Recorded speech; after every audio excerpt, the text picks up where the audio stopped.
Good morning. Good morning. Ayan. Tapos, mag-sign po kayo ng peace. Sabi mo, I love you with the love of the Lord. Ayan.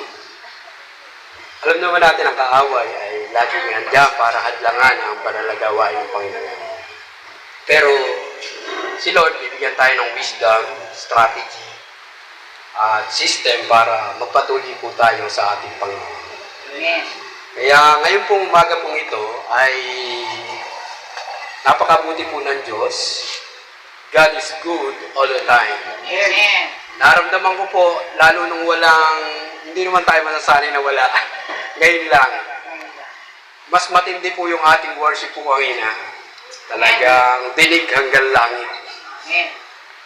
Alam niyo po, sa umaga pong ito ay talagang masasabi natin na mabuti ang Diyos. Why?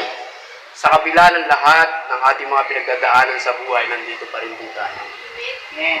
At alam naman natin, ang buhay natin ay mahalaga. Amen po ba? Amen.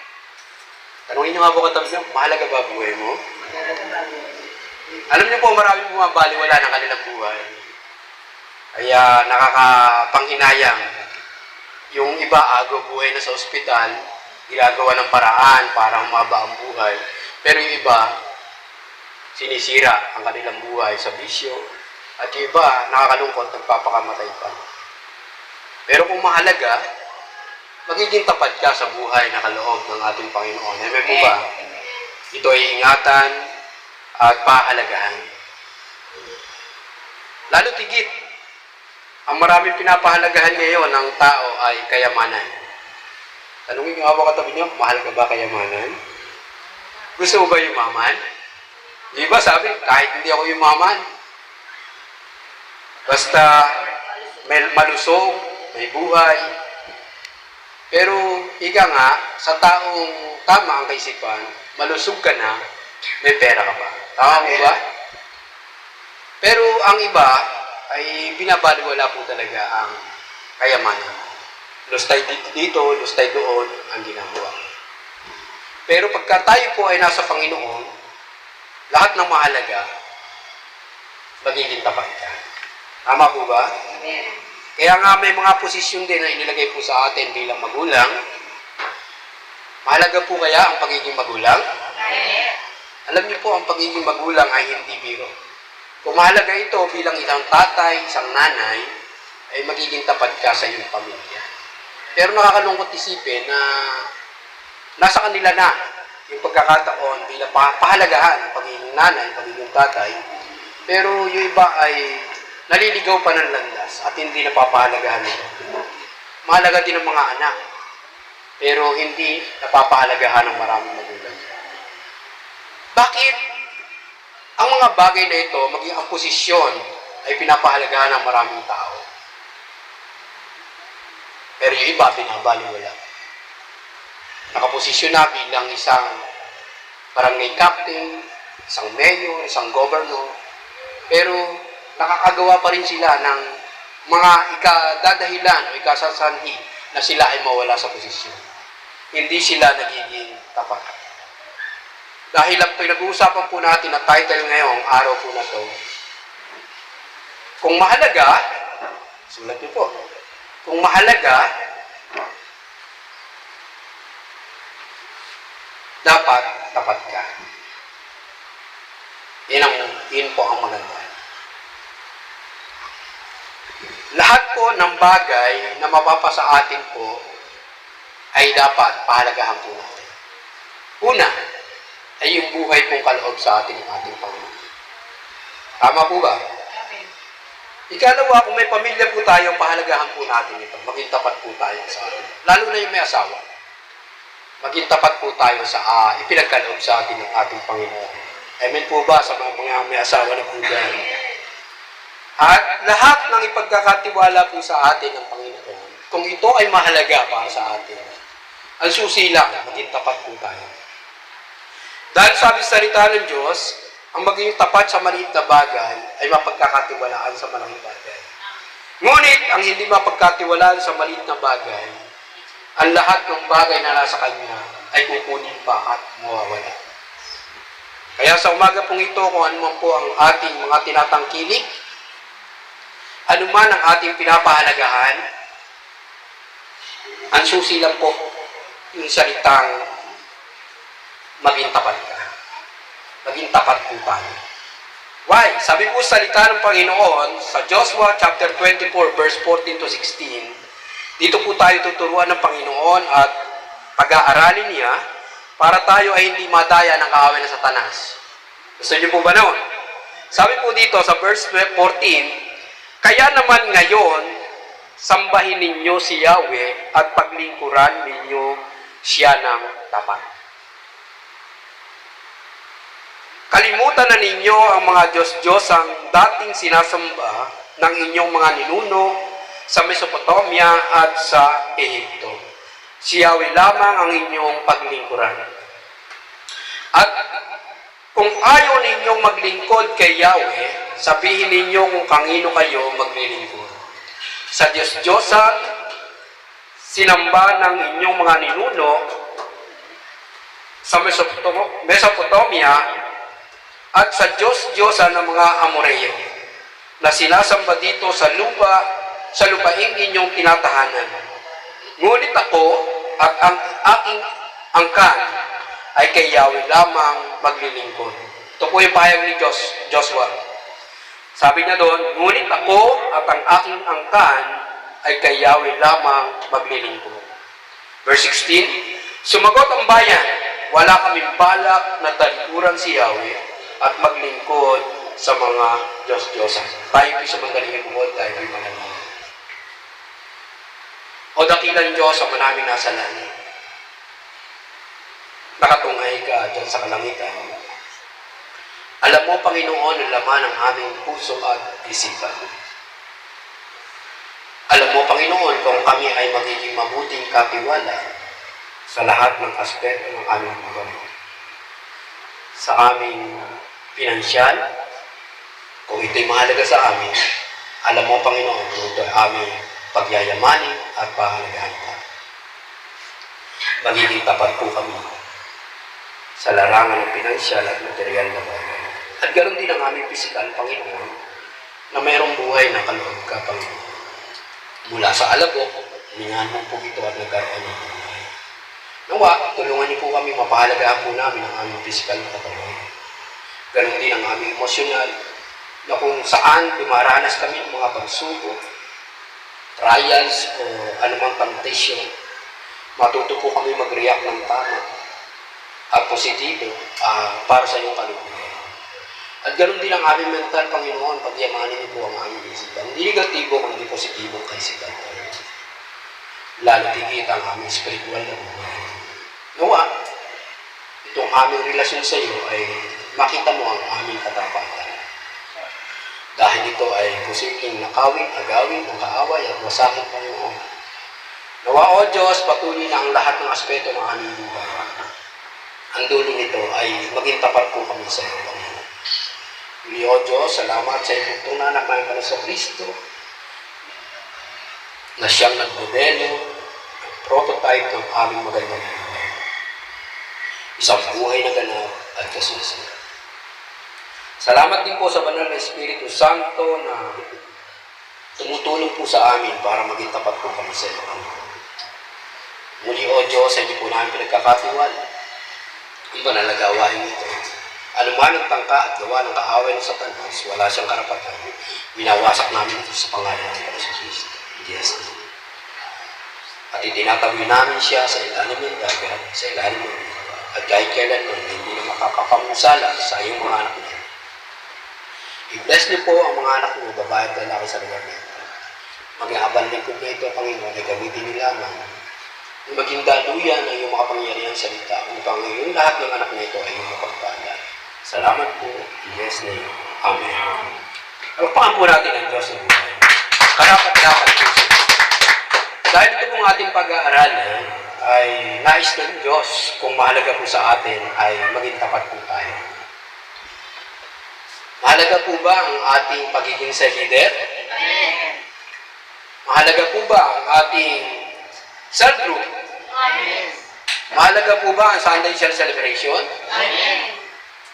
Malalaman po natin mamaya. Mahalaga po ba ang salita ng Diyos? Amen. Mahalaga po ba ang panalangin? Amen. Malalaman po natin lahat yan. Alam niyo po, sabi po dito sa verse 14, kung babalikan po natin, nais ng Diyos, kung mahalaga po talaga sa atin, ang Panginoon, pahalagahan po natin siya. Lahat ng ipagkakatiwala po sa atin ng Diyos ay mahalaga, kaya naman tuturuan po tayo kung ano ba talaga ang pinakamahalaga sa ating Panginoon. May mahalaga sa iyo, pero may mas mahalaga sa ating Panginoon. At ang hinahanap ng Diyos ay ang katapatan ng mga taong kanyang pinili, hinirang, para sumunod sa kanyang kalooban. Punta po tayo kung talagang excited na po tayo na talagang tayo ay matutong magpahalaga at maging tapat sa lahat ng kanyang ipagkakaloob po sa atin. Parating na, sabihin niyo po sa katabi niyo, parating na, pahalagahan mo na, maging tapat ka. Sabi sa verse 14, kaya naman ngayon, sambahin ninyo si Yahweh at paglingkuran ninyo siya ng tapat.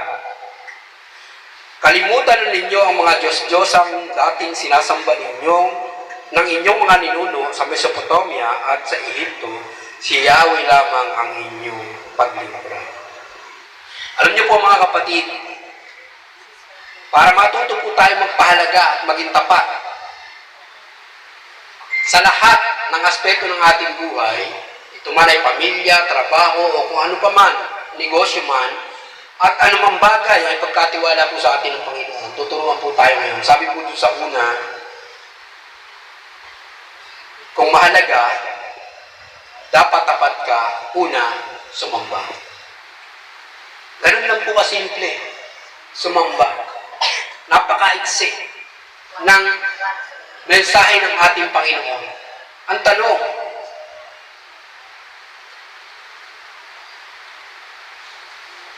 tapat ka nga bang sumamba sa ating Panginoon?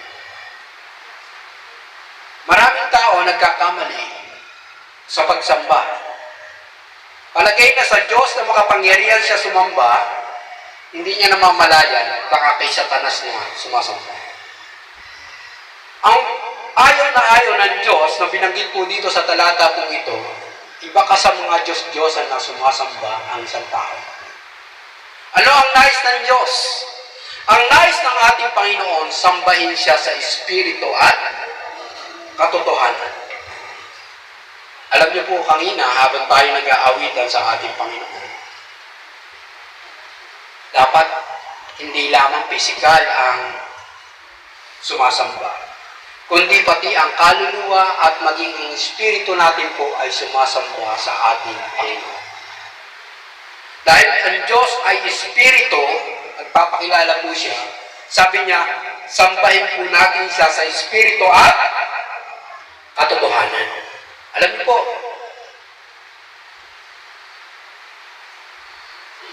iyon po ang nais ng ating Panginoon.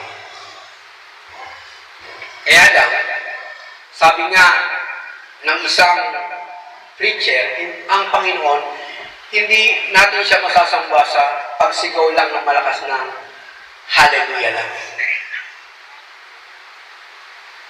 Ang nais ng Panginoon, according to Roma chapter 12 verse 1, i-offer natin ang ating buong pagkatao bilang haing handog sa ating Panginoon.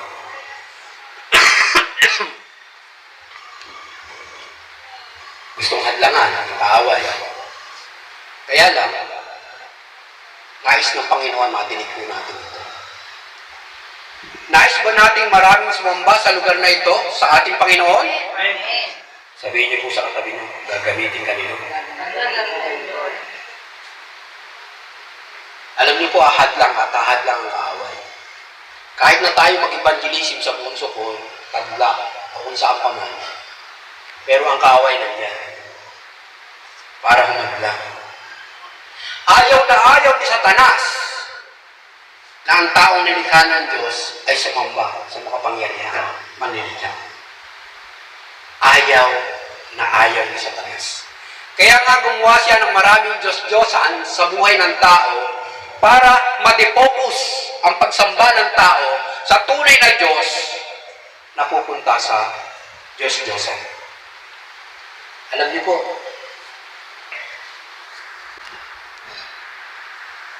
cellphone pa lang, Diyos-Diyosan na ng maraming tao.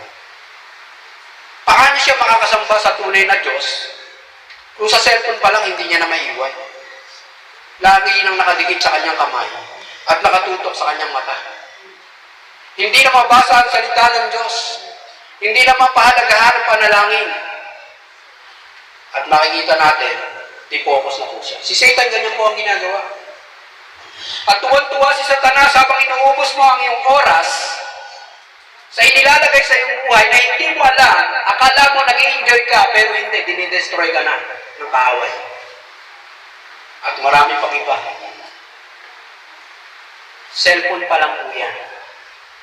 Pero pagka ang tao na, ang pinukusan po natin, Diyos-Diyosan na rin po yan. Alam niyo po, ang ating Diyos ay, pinapakilala ko po sa inyo, ang Diyos po natin ay seloso. God is a jealous God. Kaya nga sinabi niya sa Matthew 6:33, tatapot unahin muna ninyo ang aking kaharian, ang aking katuwiran, at ang lahat ng bagay ay pawang idaragdag ko sa inyo. E paano yung mga idadagdag na yun sa iyo ay hindi ka magiging tapat? E kaya nga kung mahalaga ang Diyos, nakuha po ba natin? Kung mahalaga ang Diyos, pahalagahan po natin siya. Kaya nung nakakalungkot, marami pang tao sa labas na dapat abutin po natin na hindi nagpapahalaga sa ating Panginoon. Ang Panginoon po ba mahalaga? Amen. Pero marami pumapahalaga. Sabihin niyo po sa katabi niyo, congrats. Pinahalagahan po siguro. Diba? Inuunan natin ng Panginoon ngayon sa itinuturo niya sa atin na kung mahalaga ang Diyos, magiging tapat po tayo. Paano tayo nagiging tapat sa ating pagsamba sa ating Panginoon? Yung talagang nagpupunta tayo every Sunday sa gawain ng ating Panginoon. At sa cell group natin, hindi po tayo uma-absent. At sa prayer work po natin, pinapahalagahan po natin. At sa mentoring po natin, pinapahalagahan din po natin. Andiyan pa po ba kayo? At lalo tigit, pagka ikaw ay may posisyon na inilagay ka sa schedule ng prayer work, ng prayer gathering, at lalo na kung maging MC ka, kung mahalaga ito, hindi mo babaliwalain. At sasabihin mo sa kapatid mo, bro, sis, baka naman pwede. Ikaw muna. Alam niyo po, isang napakalaking privilege at opportunity ang gamitin ng Panginoon. Uulitin ko po, baka hindi po natin naunawaan. Napakalaking isang pribilehiyo at opportunity ang gamitin ka ng ating Panginoon. Marami nagnanais pero hindi nila maranasan. Ulitin ko po, maraming nagnanais pero hindi nila maranasan. Tanungin mo nga po katabi niya, gusto mo bang gamitin ka ni Lord? Alam niyo po, given na. Gusto kang gamitin, ayaw mo na. Sabihin mo sa katabi mo, gustuhin mo na. Sa dami ng tao sa mundong ito, tinan niyo po, ilan lang po tayo ito. Kasi nais ng Panginoon ay sumamba tayo sa Kanya sa Espiritu at katotohanan. Alam niyo po, baka magulat po kayo sa sabihin ko, everyday pwede po tayong sumamba. Hindi lang sa araw na po. Paano po yun? Ang verse po niyan, hanapin mo na lang. Ang verse po niyan, sabi doon sa salita ng Panginoon, whatever you do it for the glory of God. Ulitin ko po, whatever you do it for the glory of God. Yun po, everyday po yun. Ginagawa mo ang mabuti para sa iyong pamilya, dahil tapat ka sa iyong pamilya, at mahalaga sa iyo ang iyong pamilya. Ginagawa mo yun para sa kapurihan ng Panginoon. Pero yung mga gustong wasakin ng kanyang pamilya, ay tuwa, Satan. Tama ko ba? Hindi niya pinapahalaga. Ang mga hindi nagpapahalaga, nadaya na po ng kaaway. Kaya nga, alam ni Lord yung bibigyan ng isang bagong tahanan. Alam ni Lord yung karapat-dapat bigyan ng isang bagong sasakyan. Alam ni Lord ang karapat-dapat na bigyan ng isang disciple. Alam ng Panginoon ang lahat. Kaya nga, kung handa ka na, natanggapin po ito, ang susi, sabi doon, pahalagahan natin at maging tapat po tayo. Alam niyo po, kaya nga yung mga mayaman, lalo yung pag yung mayaman, alam niyo po, ang sikreto po niya, nagiging mahalaga ito sa kanila. Una, pangalawa na lang yung pagiging tapat na. Minsan niya, kahit hindi sila tapat pero nakuha nila yung unang salita, yung pinahalagahan po nila. Kaya nga, hindi ko alam kung tama o mali yung mga kuripot Diba? Hindi bali ng kuripot, mapera naman. Kaya po nila. Pero, mas iba na yung matulungin ka at mapagbigay ka na pinagyayaman ka ng Panginoon. Tama po ba? Alam niyo po, ang nadakawin sa una ng kaaway ni Satanas, kilala naman natin siya. Siya lang naman ang destroyer ng ating buhay. Ang unang nanakawin sa ating buhay ay ang sambahin ng Diyos. Maniwala po kayo mga kapatid. Kapag ka naagaw po sa atin at nanakaw ng kaaway yan, according to John 10:10, naparito lamang naman siya para mandaya, magnakaw, magwasak at tumatay ng tao, ay mawawala na yung iyong pagpapahalaga sa ating Panginoon. At lahat ng gawain mo sa Panginoon, mababaliwala na. Mababaliwala. Why? Wala na yung salitang mahalaga. Wala na. Pero mapalad po tayo. Tayo mga narito, napapakinggan po natin ang mensahe ng Diyos. Matututo tayo magpahalaga sa lahat ng bagay. Una sa Panginoon tayo magpapahalaga. Makikita ng Diyos na walang pinakamahalaga sa atin kundi ang Diyos. Secondary na lang lahat ng bagay na ating nakakamtan. Binigyan tayo ng asawa. Yes, mahal natin siya, pero pangalawa lang, una ang Diyos. Pag nagkamali po tayo doon, diskaril po ang ating buhay. May entry point si Satan para wasakin kayong mag-asawa. Tandaan niyo po yun. Dapat, si Lord po ang una nating mahalin at hindi na makakapasok ang kaaway. Ang ating mga anak, secondary lang din yan. Ang ating mga tinatangkilik, secondary lang din yan. Kaya nga makikita po natin, si Lord talaga ang una. Una, walang iba. At pagka ginawa po natin yun, ang ating pagsamba ay hindi po tayo magkakamali. Kundi tayo ay hindi madadaya ni Satanas, kundi tayo ay makakasamba ng tunay at tapat sa ating Panginoon. Ang maraming bumabaliwala na una nilang dapat gawin sa Panginoon at iyon lang ang kanilang magagawa ay yung sumumba sa ating Panginoon. Yes, marami silang katwiran, marami silang reasoning, pero pag umarap tayo sa Panginoon, alam niyo po, sa langit, kaya tayo dito pa lang sa lupa ay pinapractice ng sumumba. Wala tayo pang gagawin po doon kundi sa Panginoon. Araw at gabi. Nakatala po yan sa salita ng ating Panginoon. Kaya maganda po talaga nababasa natin ang salita ng Diyos. Alam natin ang patutunguhan ng ating buhay. Hindi tayo maililigaw ng kaaway ng Satanas. Bakit ba nais ng Diyos na tayo sumamba sa Kanya? Bakit ba nais ng Diyos na tayo ay sambahin natin siya? Alam niyo po mga kapatid, ang itinuturo po sa ating isang malaki na mapapakinabangan po natin ay tinuturuan tayo magpakumbaba. Yung maging humble po tayo sa ating buhay. Para kung tayo man ay tumangkilik ng maraming posisyon, ng maraming kayamanan, at anuman ay pagkaloob sa atin, alam natin, ang Diyos pa rin ang ating pagpupurihan, ang ating sasambahin.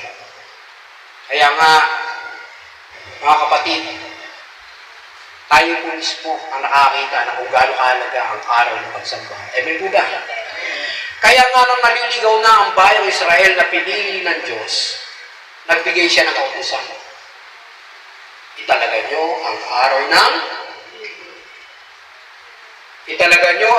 ng bahala kayo. pamamahinga. Pinagpapahinga ka na nun, ayaw mo ba? Ito ang ating rest day. Alam naman natin ang buong isang linggo natin sa mundo ay talagang stressful, depressful, at kaya maraming umaayaw na sa buhay. Pero itinalaga ito ng ating Panginoon. Hindi lang tayo para sumamba, hindi lang para tayo ika nga magpuri, kundi pinagpapahinga tayo ng ating Panginoon. Para ano? Para makapiling natin ang Diyos. Bagamat everyday, nandyan siya. Kaya lang, focus ka na doon sa mga ginagawa mo araw-araw sa buhay. Baka hindi na natin napapapurihan ng Diyos. Kaya naman, makikita po natin, kaya tayo pinasasamba ng ating Panginoon, ayaw niya tayo maligaw. Ayaw. Baka matulad tayo kay Satan na nahatulan para dalhin sa impyerno ng napakaaga. Siya ay nagkaroon ng pride. Gusto niya siya ang sambahin. Kaya nga nag-aklas siya kasama ng mga anghel niya na nadaya para agawin ang trono ng amang nasa langit. Pero hindi siya obra. Siya ay anghel, worshiper ng ating Panginoon, pero nagkaroon siya ng pride. Minsan, baka mag-Adonias tayo. Okay, andyan ang posisyon. Gusto niya maging hari, pero hindi siya nakatalaga. Merong Solomon na uupo next to the king sa kingdom ng Israel at Judah. Napakahirap po. Nakapagkaganito na ang espiritu na inilalagay ng kaaway sa atin, ano naman ang nangyari kay Adonias? Nakita naman natin, napahama po siya. Alam niyo po mga kapatid, ang una para makita ng Panginoon na tayo ay nagpapahalaga sa Diyos at nagiging tapat sa Diyos. Una, dapat sumasamba tayo sa ating Panginoon. Ulitin ko po, ito po ay celebration lang po ng ating pagsamba. Nagtagumpay ka the whole week ng iyong pagsamba sa ating Panginoon. Lunes pa lamang, nagpupuri ka na sa ating Panginoon. Martes pa lamang, nagpupuri ka na sa ating Panginoon. Miyerkules, Huwebes, Biyernes, Sabado, sumasamba ka sa Diyos ang kapangyarihan. At doon ka makapagsa-celebrate sa araw ng linggo para purihin sa Espiritu at katotohanan ang Diyos na buhay. Amen po ba? Nawa na unawaan po natin ang mensahe ng Panginoon. Kaya nga maraming tao sa labas, hindi nila mapahalagahan po ang araw nito. Kasi hindi nila naunawaan kung gaano kahalaga ang pagsamba sa atin. Kaya naman tayo nilikha ng Diyos para ano? Una, para sumumpa sa ating Panginoon. Nakuha niyo po ba? Sabihin niyo po sa katabi niyo, kaya ka binigyan ng buhay ay para sumumpa sa ating Panginoon. Wala nang iba. Wala na pong ibang hinahanap ang Diyos. Hindi para bigyan siya ng napakaraming pera, hindi po. Ibigyan siya ng maraming, ng ari-arian, ng bahay, ng sakyan, hindi po. Kanya po lahat yan. Tama po ba? Kay Lord po lahat yan, pati ang ating buhay. Kaya nga, yung buhay na kaloob po sa atin, ang pinaka-main objective and reason kaya tayo binigyan ng buhay ng Diyos, una, para sa mundo. Pero kung hindi po natin gagawin, mapapahamak po tayo. Dadayain tayo sa taas. Palagay na kay Lord tayo sumasamba, kay Satan tayo sumasamba. Ang tanong nga po dito, sa pahayag ni Joshua, sa bayang Israel na pinili ng Diyos, gusto niyo pa bang sumamba sa Diyos-Diyosan? Eh, dito ka na. Sa Diyos na nakakakita ng lahat ng iyong ginagawa. Sa Diyos na nagpapala. Sa Diyos na nag-iingat. Sa Diyos na nagkakalob ng katagumpayan. at nakapaparanas ng mga himala. Amen po ba? Palakpakan po natin ang Diyos sa buhay. Kaya lang, reminder mga kapatid, everyday ng ating buhay, nandyan lang sa tagliran mo, nasa harapan mo, nasa likod mo, left and right side mo, andyan lang ang kaaway. Nandyan lang. Para ano? Para i-focus ka para sambahin ng Diyos. Ulitin ko po, everyday sumasamba po tayo sa ating Panginoon. Ang verse, whatever you do it for the glory of God. Alam niyo po, wala na magre-reklamo para maghugas ng pinggan. Wala na magre-reklamo sa kanyang labahin. Wala na magre-reklamo sa kanyang trabaho. Wala na magre-reklamo sa kanyang asawa. Wala na rin magre-reklamo sa kanyang mga anak. At walang magre-reklamo anak sa kanyang magulang. Amen po ba? Alam niyo po, kaya lang naman nag-aaway ang magbiyanan. Kasi hindi nila alam ang tunay na pagsamba sa ating Panginoon. Yung abutan mo ng 1,000 yung biyanan mo, aba, tuwa-tuwa si Lord. Ilan na ibabalik sa'yo? O 10 times, 100 times, 1,000 times? What is 1,000? Si Lord naman ang nagbalik, kami mas matindi. Tama po ba? Pagka naman nakangiti na yung biyanan, pinag-pray ka pa, Lord, lalo yung pagpalain na kay manugang. Ay, talaga namang takot-takot na pasasalamat at pagpupuri, pagsamba sa ating Panginoon ang gagawin ng binigyan. Amen po ba? Parang napakabilis. Alam niyo po, itong mensahe ng ating Panginoon na hindi biro. Wala tayong ibang gagawin. Dito pala, pinapractice na tayo ng Panginoon. Kasi hindi makakapasok sa langit ang hindi marunong sumamba sa ating Panginoon. Tanongin niyo po ako, bakit? Ang bunga ng pagsamba ay pagpapangumbaba. Baka makapasok sa kaharian o sa langit ay mag-ala Satanas doon. Kakaroon ng pride, agawin na naman ang posisyon ng amang nasa langit. Ang Diyos ay full of wisdom. Omniscient po siya. Alam niya ang lahat ng bagay. Kaya walang makakapasok sa langit na hindi na-practice ng pagsamba rito sa lupa. Nandiyan pa po ba kayo mga kapatid? Kaya minsan nakala nila yung itong araw na to, pagpapalit sa labahin, pagpapalit sa trabaho. General po ito, wala po akong binabanggit. Ako yung lingkod ng Diyos na dapat kong sabihin ang katotohanan. Tama po ba? Nakakalungkot. Bagamat lahat ng gawain na yon ay mahalaga, pero ang tanong, alin ang mas mahalaga? Parang gigila. Hindi po, yun po ang totoo. Ayan lang, kita natin ang katotohanan na mas napapahalagahan ng tao ang mga bagay-bagay sa mundo kaysa sa mandilikha na nagbibigay ng lahat ng bagay para sa mundo. Hindi pa ba kayo? Ikalawa, bago ako pumunta doon, reminder, ang Diyos hindi ka naman pababayaan. Italaga mo yung oras mo. Oras nga lang eh. Sabihin natin 2 hours o more than 2 hours. Pero, what is 2 hours to, di ba?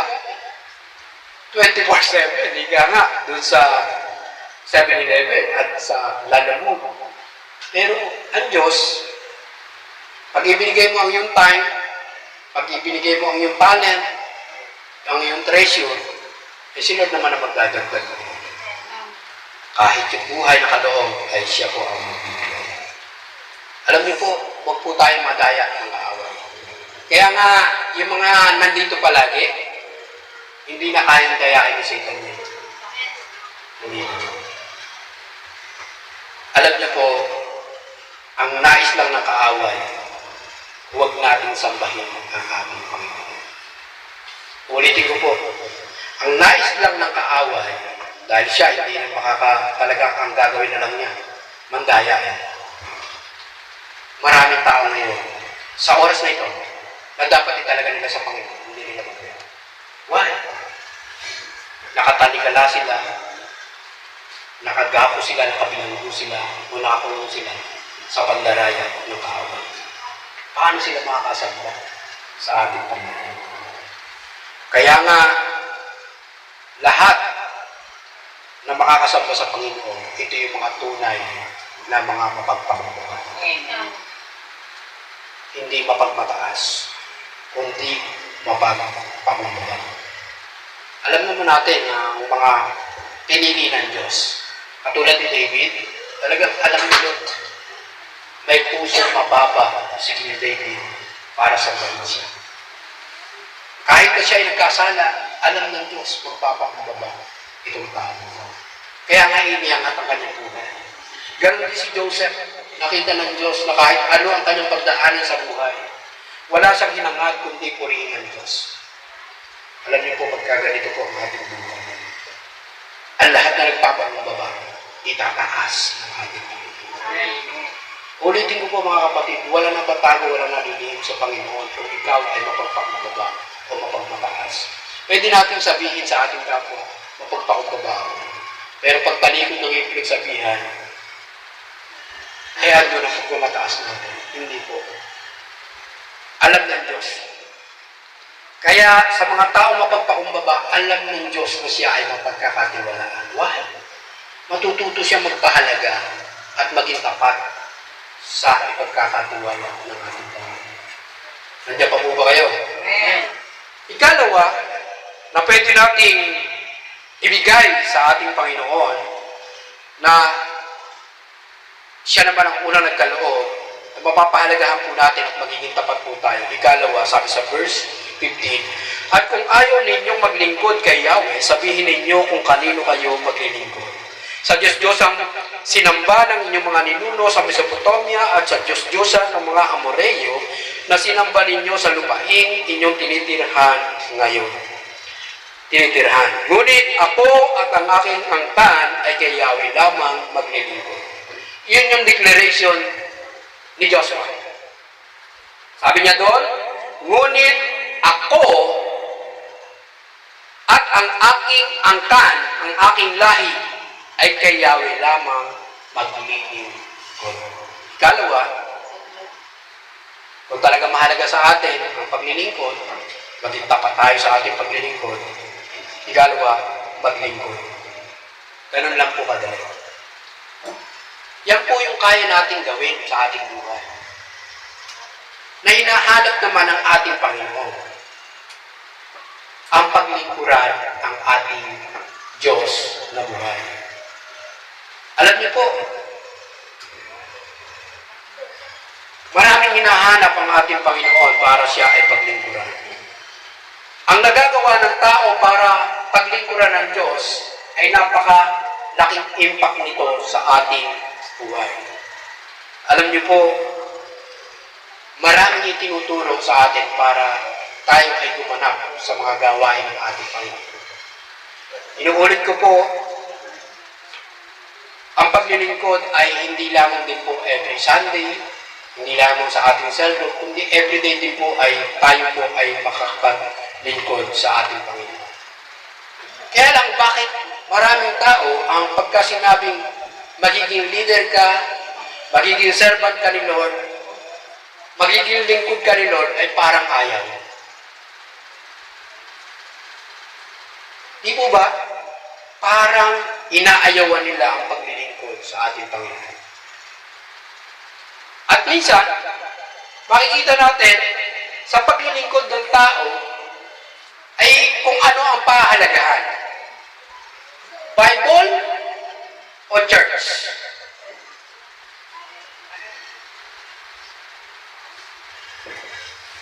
Mali pala yung tanong, kaya pare-pareho. Ika nga, Bible o iPhone? Yan. Di nga.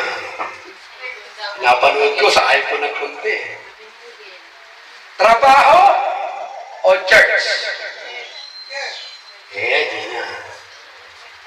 Yung dulo na, pinili niya lahat makamundo Langit o impyerno? Langit ang gusto. Samantalang, iPhone ang pinili niya. Trabaho pinili niya. Bible o pera, pera pinili niya. May dulo ang buhay. Kaya nga, sabihin niyo po sa katabi niyo, habang nabubuhay ka, sambahin mo si Lord, paglingkuran mo si Lord. Alam niyo po lahat ng naglingkod sa ating Panginoon, basahin niyo po ang Genesis to Revelation. Hindi po naging miserable ang kanilang buhay. Pinagpala po silang lahat.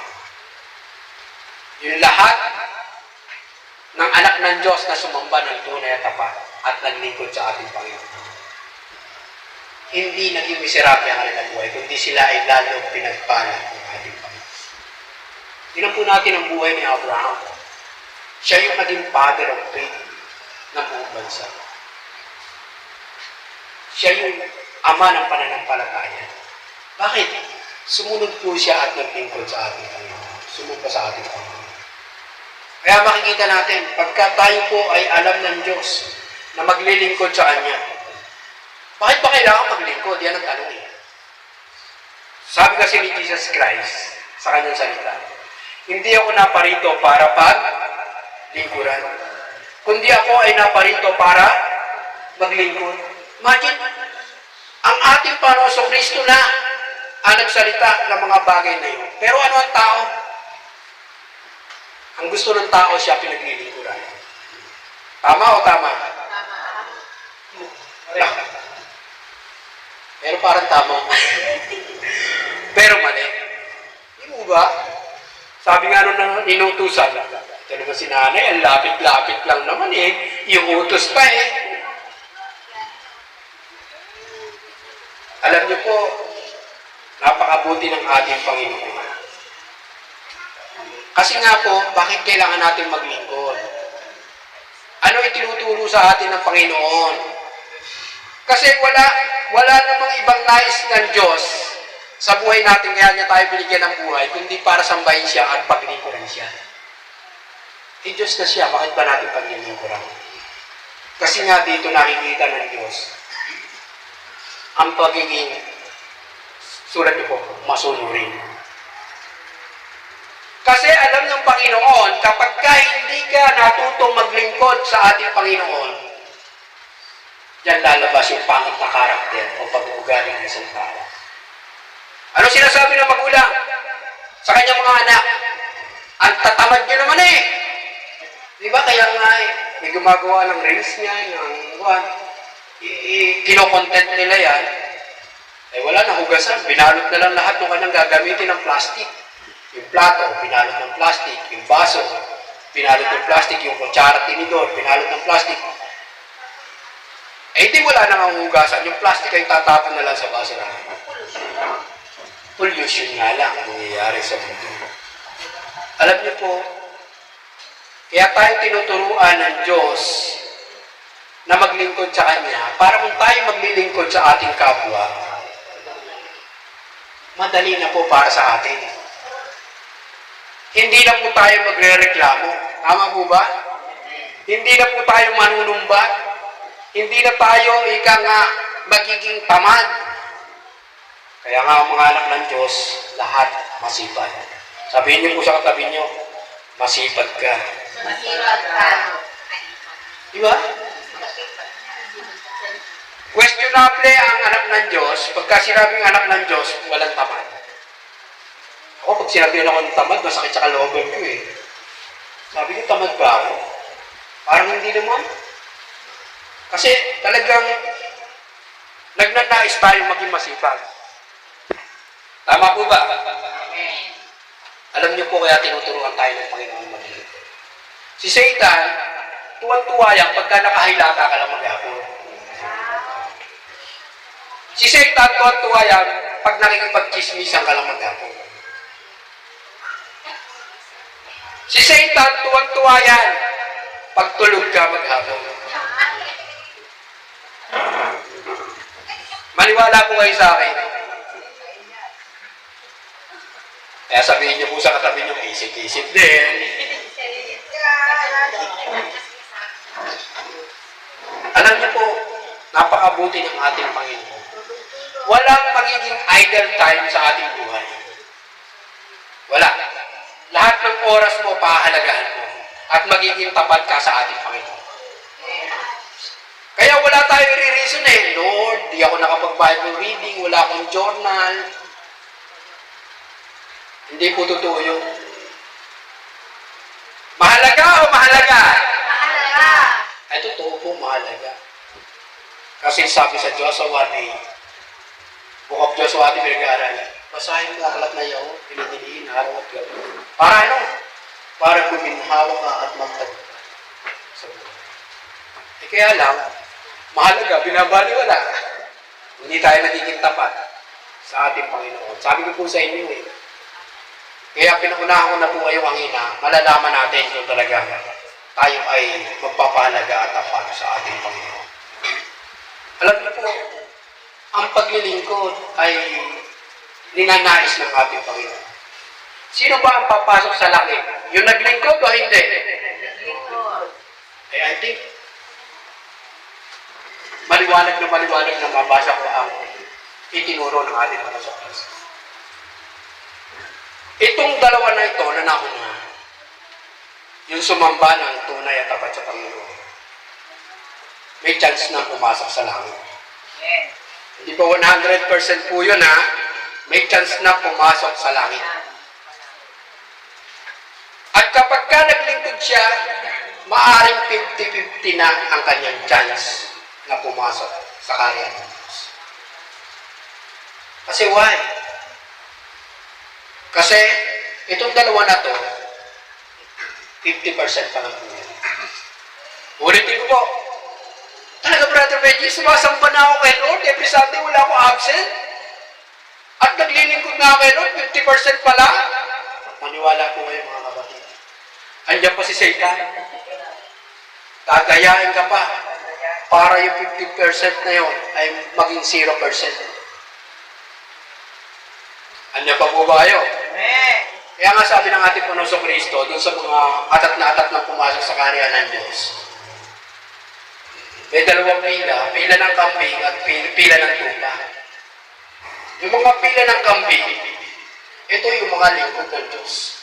Sila yung mga nagpalayas ng demonyo, nagpagaling, at marami pang iba. At talaga, ang sabi ni Jesus Christ na paglapit sa kanila, lumayas kayo mga papaggawa ng katampalasanan. Hindi ko kayo nakikilala. Imagine, akala nila sa buong buhay nila, naglingkod sila sa Diyos. Pero nadaya pala sila ng kaaway sa taas. Palagay na ang Diyos ang kanilang mapapurihan at sambahin sa kanilang mga buhay. Sarili lang pala nila ang kanilang itinaas.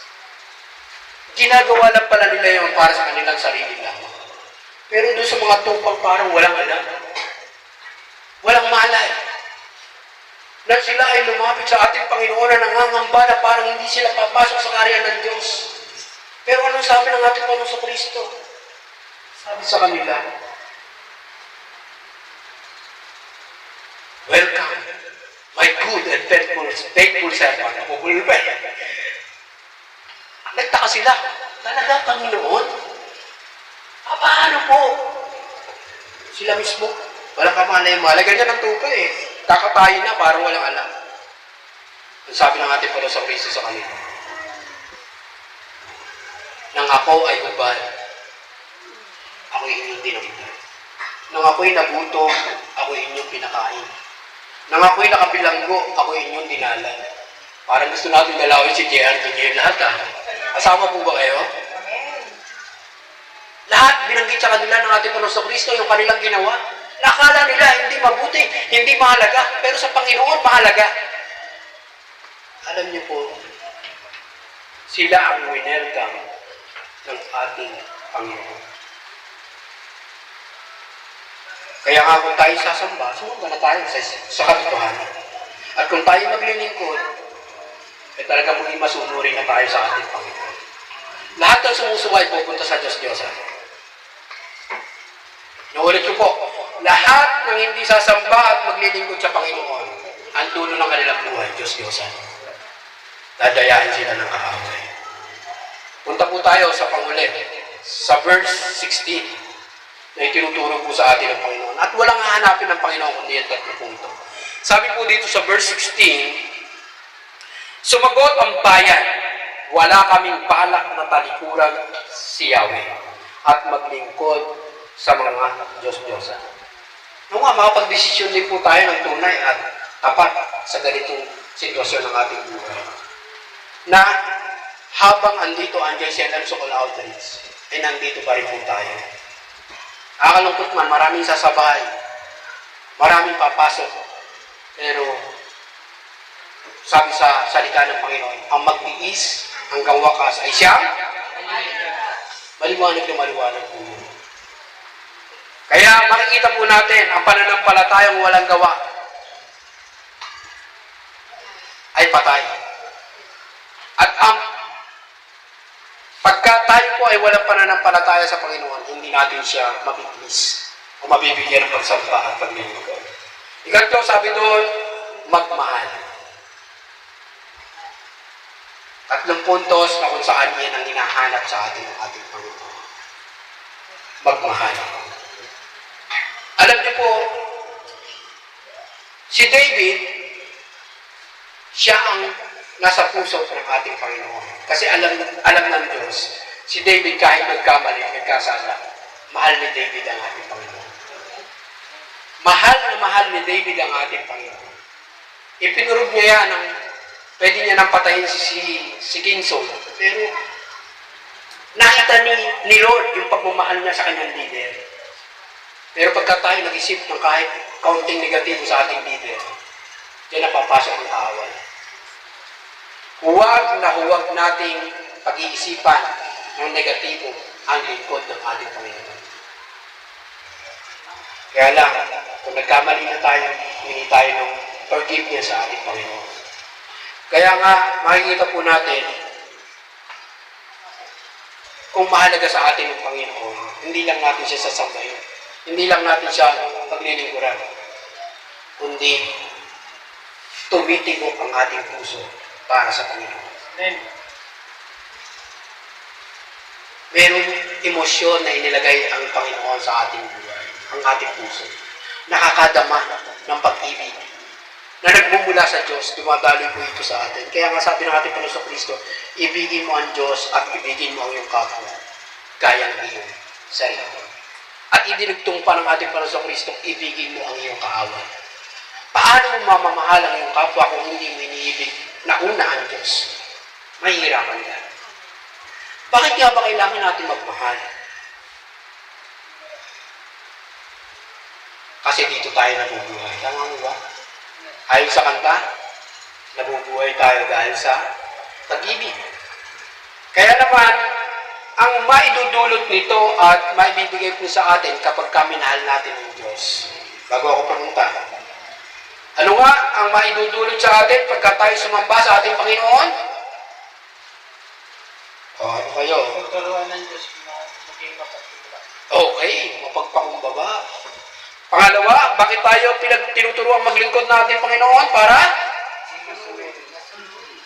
Makuha po natin. Itong pangatlo, kaya tayo tinuturuan magmahal ng ating Panginoon sa Kanya at sa ating kapwa at gaya ng ating sarili ay para tayo ay maging tapat o may katapatan. Faithful ka God. Tanungin niyo po ang katabi niyo. Mapagpakumbaba ka na ba? Ngitian niyo naman. Mapagpakumbaba ka na ba? Ulitin niyo po. Mga po kayo lang usap. Mapagpakumbaba ka na ba? Mapagpakumbaba na nga yung una. Masunurin ka na ba? At tapat ka na ba? Alam niyo po ang tapat sa Diyos, magiging tapat sa kanyang asawa. Ayun. Amen. Totoo po yan. Kaya nga maraming nagtataksin dahil hindi sila tapat sa Diyos. Ulitin ko po, kaya maraming nagsisinungaling at hindi nagiging tapat dahil hindi nila ginawa sa ating Panginoon. Nagbubumirang po kasi. Ibig sabihin, bumabalik po ang lahat ng ating ginagawa. Kaya nga, makikita po natin, kaya tinuturuan po tayo ng mga bagay na yan, ay para mapabuti ang ating buhay at hindi tayo mapahamak. Kaya nga advantage ito ng mga anak ng Diyos na kung saan hindi na kayang wasakin ni Satan ang iyong pamilya. Why? Ando ng pagpapakumbaba. Andun ang pagiging masunurin. Andun ang katapatan. Isang ka pa. Full package na ibinigay ng Panginoon. Na once na ibinigay natin sa Panginoon yung kanyang hinahanap sa ating buhay. Ano hinahanap sa atin? Una? Hindi po yun. Sumamba. Pangalawa? Paglingkod. Pangatlo? Pagmahal sa ating Panginoon. Inuulit ko po. Kahit pa anong bagay ang meron tayo, ibigay mo natin sa Panginoon. Baliwala. Ang hinahanap lang ng Panginoon na maibibigay po natin sa ating buhay. Kaya tayo may lakas, may sigla, may buhay. Hanggat buhay ka. Sabihin niyo po sa katabi niyo, hanggat may buhay ka, sumamba ka. Habang may buhay ka, maglingkod ka. Habang may buhay ka, lalo mong paigtingin ang pagmamahal sa ating Panginoon. Solve na po ba kayo? Alam niyo po, ito lang pong tatlo na to ang kaya natin bigay sa ating Panginoon. Kahit pa mag-text and love offering tayo dito ng milyon, mababaliwala po ito kung wala po itong tatlo po na to. Kasi nakaakibat po itong lahat ng ito sa tithes and love offering natin. Kaya ginagawa natin magbigay ng tithes and love and offering, itong lahat po na ito ang kabuuan po nito. Sumasamba ka sa Diyos, naglilingkod ka sa Diyos, at nagmamahal ka sa ating Panginoon. Kaya nga, whatever you do it for the glory of God. Mga taga-JC Alam sa Call Outreach, ginigising tayo ng ating Panginoon. Ang pagsamba, ang paglilingkod, ang pagmamahal sa ating Panginoon ay everyday ng ating buhay. Kaya nga po, pagka ikaw ang tao ay sumamba sa, nagsasamba-sambahan lang, saan siya makakarating? Sa langit? Langitan. Kasi hindi totoo nga niya pagsamba. At pagka siya ay naglingkod-lingkuran lang, na hindi totoo ang paglilingkod, saan siya pumunta? Aray ko, napatawa ko ni Sister Jen. Hindi na impyernuhan lang yan. Impyerno na talaga. Kaya nga po itong tatlo na ito nagpapatibay ng ating relasyon sa ating Panginoon. Ito yung barometer o sukatan para makita ng Diyos na talagang tayo ay karapat-dapat sa pag-ibig ng ating Panginoon. Di ba nakakatuwa ang ating Diyos? Lahat ito ay ginawa ng mga unang lingkod. Ang tanong sa ating buhay ngayon, gagawin din po ba natin ang sumamba sa ating Panginoon, ang maglingkod sa ating Panginoon, at magmahal sa ating Panginoon? Alam niyo, pumunta tayo sa konklusyon sa Joshua chapter 24, verse 31. Sabi po doon, chapter 24, verse 31. Joshua chapter 24, verse 31. Sabi po dito, pakinggan po natin, nanatiling tapat kay Yahweh ang bayang Israel. Wow! Sabihin po, balitan po natin ng Israel, na natiling tapat kay Yahweh ang JCLM so-called outreach. Tama po ba? Habang nabubuhay si Josue. Alam niyo po, habang nabubuhay si Josue. Paano kung patay na yung leader?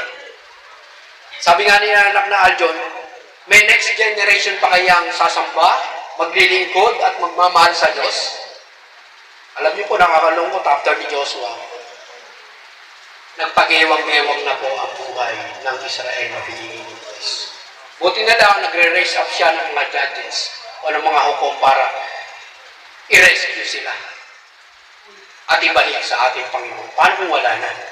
At sabi pa po dito, kahit wala na siya, nanatili silang tapat kay Yahweh habang nabubuhay ang mga pinunong nakakatalastas ng mga kababalaghang ginagawa ni Yahweh para sa Israel. Paano kung wala na si pastor? Paano kung wala na si primary 12? Paano kung wala na rin si sa leader na nakakaalam ng kabutihan ng Diyos, ng mga himala ng ating Panginoon? Alam niyo po, kaya po nagpapatuloy ang isang church.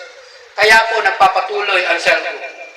Merong Joshua, merong mga leaders na gumaganap ng pagsamba, ng paglilingkod, at pagmamahal sa ating Panginoon.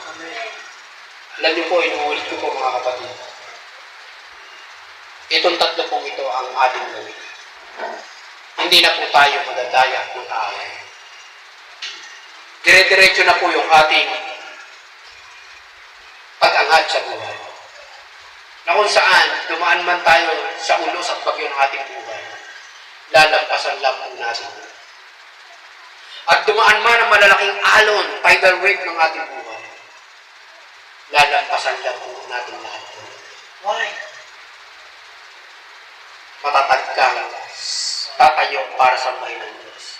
Matatag kang tatayo para paglingkuran ng Diyos.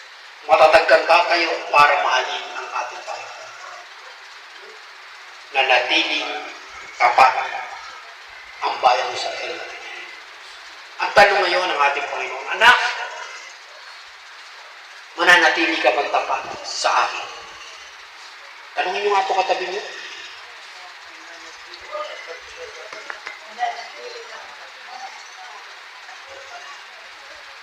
Baka sabi ng asawa, sa akin niya, hindi ko tapat eh. Sabi ng anak, tatay, ang sinungaling mo naman eh. Ang sarap na evaluation po nito. Tandaan po natin, maging life verse po natin yung verse na to. Ang mapagkatiwalaan sa maliit na bagay ay mapagkakatiwalaan sa maliit na bagay. Ang hindi mapagkatiwalaan sa maliit na bagay yung nasa kanya ay kukunin pa. Ang itinuro ng ating Panginoon sa Kristo, mayroong pinagkatiwalaan ng 1,000, 2,000, 5,000. Yung 5,000 na pinagkatiwalaan, napalad niya po ito ng another 5,000. At yung napagkatiwalaan sa 2,000, tumubo pa ito ng 2,000. Pero yung 1,000 na compare dun sa 2,000 at 5,000, ang ginawa niya, itinago niya. Ibinaon. At nang bumalik, itong nagtiwala sa kanila, hinahanapan sila ng tubo. Yung 5,000, very, ika nga, confident siya na alam niyang matutuwa yung nagtiwala sa kanya. At tingin niyo po matutuwa kaya sa ating Lord, sa mga pinagkakatiwala niya sa atin. Alam niyo po, natuwa ito, nagtiwala. Ano sabi doon? My good and faithful servant, welcome to my kingdom. Ganun ang pag-welcome doon sa napagkatiwalaan. At doon sa pinagkatiwalaan ng 2,000, sabi doon, welcome my good and faithful servant. Welcome to my kingdom. And enjoy your life. Parang ganun. At doon sa 1,000, ikaw nataksin at di tapat. Magnganib ka sa kadiliman, simbolo ng impyerno. Alam niyo po, andito na po tayo, gawin na po natin ang buong husay. Buong galing, buong tapang, buong lakas ng loob na ipaglaban natin ang Diyos sa ating buhay. Ano man ang gawin ng kaaway sa ating buhay, sasabihin natin kay Satan, mananatili akong tapat sa aking buhay. Kay Lord lang ako sasamba. Kay Lord lang ako maglilingkod. Kay Lord lang ako magmamahal. Hindi tayo makakompromise. Dumating man ang mga ayuda. At kung anumang mga iniaalok ng kaaway, alam natin kay Lord lang tayo. Ibibigay natin ang ating buhay. Kasi siya ang may-ari po nito. Tama po ba? Kay Lord ang lahat ng bagay. At kapag nakita na po ito ng ating Panginoon, mangyayari ang pangako sa Matthew 6:33.